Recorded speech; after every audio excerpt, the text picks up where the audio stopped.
Nageshwar sir నమస్తే అండి.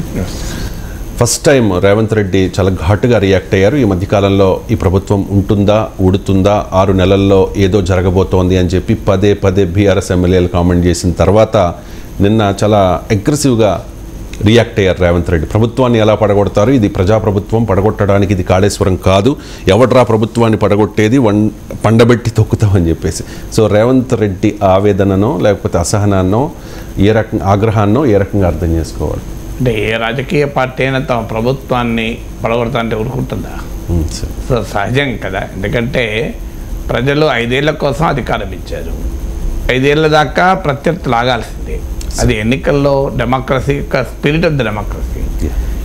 ఏదైనా ప్రభుత్వము ఇప్పుడు 2014లో బీఆర్ఎస్కు 63 సీట్లు వస్తే ఆ రోజు అన్ని పార్టీల వాళ్ళను బీఆర్ఎస్ తీసుకుంది. ఎందుకు తీసుకుంది అన్నప్పుడు కేసీఆర్ ఇచ్చిన వివరణ, బీఆర్ఎస్ ఆ రోజు టీఆర్ఎస్ ఇచ్చిన వివరణ ఏంటంటే 63 మందే ఉన్నారు, ఈ పార్టీ ప్రభుత్వాన్ని అస్థిరపరచడానికి కుట్రలు జరుగుతున్నాయి, అందువల్ల దానికి కౌంటర్ అటాక్గా తీసుకున్నామని అన్నారు. కానీ వాస్తవానికి తర్వాత 88 వచ్చినా తీసుకున్నారు. ఇప్పుడు 65 కాంగ్రెస్కి ఉన్నాయి. అంటే 63 ఉన్నప్పుడు మీరు చేసిన పని 65 ఉన్నప్పుడు కాంగ్రెస్ చేస్తే తప్పేలా అవుతుంది. సో అందువల్ల కాంగ్రెస్ పార్టీ ఇతర పార్టీలని నుంచి ఎమ్మెల్యేలు తీసుకోవటానికి ఒక లెజిటిమసీని బీఆర్ఎస్ఏ వేస్తుంది. ఇది గతంలో చర్యల ద్వారా, ఇప్పుడు మాటల ద్వారా. సో 63 ఉన్నప్పుడు వీరు తీసుకుని పొలిటికల్ రీఅలైన్మెంట్, తెలంగాణ కోసం రాజకీయ శక్తుల పునరేకీకరణ అని ఒక ముద్దు పేరు పెట్టారు. సొంత పార్టీ నేతల వారు ఇష్టపడనా పడకపోయినా వాళ్ళని బుల్డోజ్ చేసి తీసుకున్నారు. పోనీ అంటే 63 ఉన్నప్పుడు ఏదన్నా లాజిక్ ప్రభుత్వం పతనం అవుతుందని తీసుకున్నారు అనుకుందాం. 2018లో 88 సీట్లు వచ్చాయి. ప్రజలు అంగీకరించారని చెప్పి అదే పనిని ఇంకా ఎక్కువ స్థాయిలో చేశారు. సో ఒక కాంగ్రెస్, టీడీపీ, సిపిఐకి ఒక ఎమ్మెల్యే ఉంటే ఆ ఎమ్మెల్యేని కూడా లాక్కున్నారు. సో ఇలా అన్ని పార్టీలు ఊడి చేసి 100 పైకి తీసుకొచ్చారు. ఏం చేశారు? ప్రజలు రివర్స్లో తీర్పు చెప్పారు. సో అందువల్ల బీఆర్ఎస్ ప్రతిపక్ష పార్టీలను చీల్చి తన బలాన్ని పెంచుకుంటే ఇవాళ కాంగ్రెస్ పార్టీకి అదొక ఆదర్శంగా మారిపోయింది కదా. నీవు చెప్పిన విజయే నీరజాక్ష అని. పోనీ అధికారంలో ఉన్నప్పుడు అంటే చేసాం, ప్రతిపక్షంలో ఉన్నప్పుడన్నా ఈ పని సరైనది కాదు అనాలి. ఎందుకంటే ప్రతిపక్షం సాధారణంగా విక్టిమ్. కానీ ఎన్నికలైన 3 రోజులు 4 రోజులకే ఈ ప్రభుత్వం పడిపోతుంది, ఈ ప్రభుత్వం పతనం అవుతుంది, లోక్సభ ఎన్నికల తర్వాత ఈ ప్రభుత్వం ఉండదు అని బీఆర్ఎస్ నాయకులు మొట్టమొదలు అందుకున్నారు.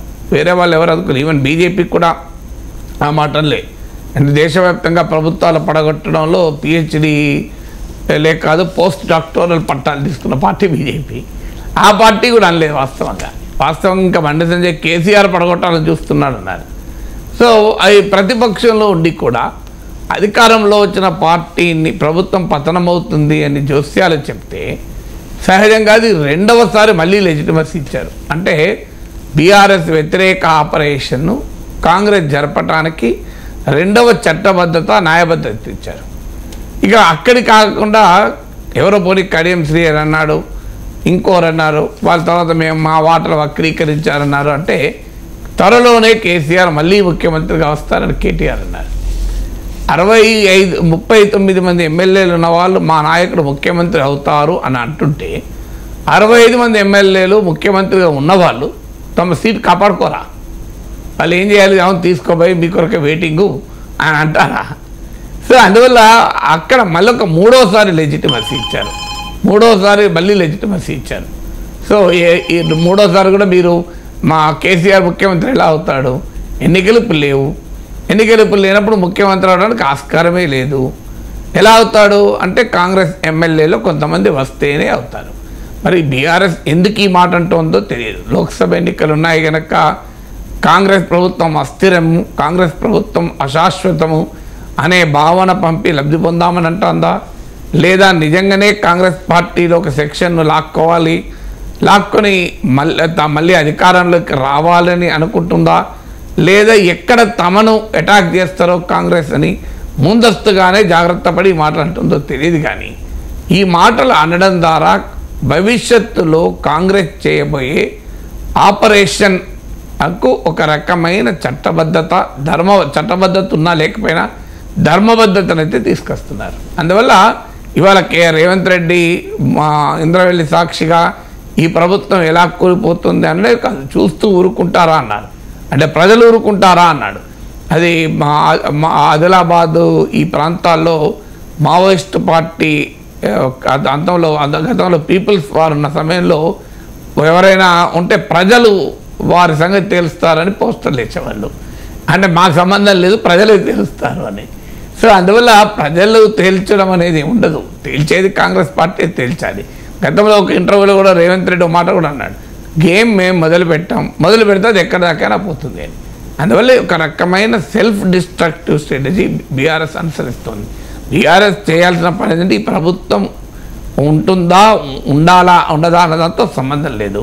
ప్రతిపక్షంగా ఈ ప్రభుత్వం చేయని పనులు చెప్తూ వాటిపైన ప్రజలను సమీకరిస్తూ ఈ ప్రస్తుత కాంగ్రెస్ ప్రభుత్వానికి బీఆర్ఎస్ ప్రభుత్వానికి ఉన్న తేడాను ప్రజలు గుర్తించేలా చేస్తూ ప్రజల మన్నల్ని ప్రేమల్ని తిరిగి పొందడం అనేది రాజకీయంగా చేయాల్సిన పని. ఒకవేళ ఈ ప్రభుత్వం నిజంగానే పతనం అయితే అది ఎవరు ఆపలేరు కదా, అప్పుడు బీఆర్ఎస్కి లాభం కదా.